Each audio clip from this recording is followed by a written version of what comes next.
Tes urin dilakukan oleh Polres Pabumuli. Setidaknya ada 10 personil Polres Pabumuli menjalani tes urin dadakan ini.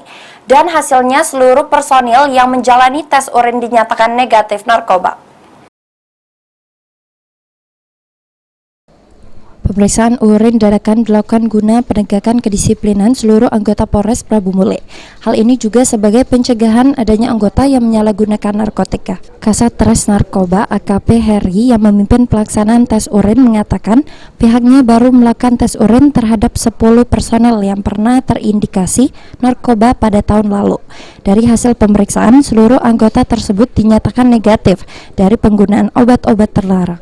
Kegiatan ini merupakan perintah langsung dari Kapolda Sumsel melalui Kapolres Pabumuli dalam rangkaian operasi antik tahun 2022 dengan sasaran jaringan peredaran narkotika baik pengedar maupun pengguna. Auditor harus memastikan perhitungan tersebut dengan menggunakan metode audit investigasi.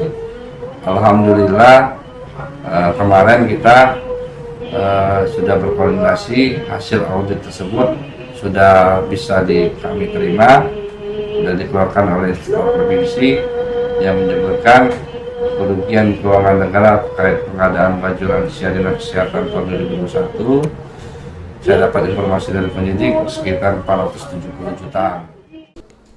Direncanakan tes urin internal Polres Pabumuli akan rutin dilaksanakan secara berkala untuk menegakkan hukum terhadap kejahatan peredaran dan penyalahgunaan peredaran dan penyalahgunaan. Beni Perdaus, Pal TV.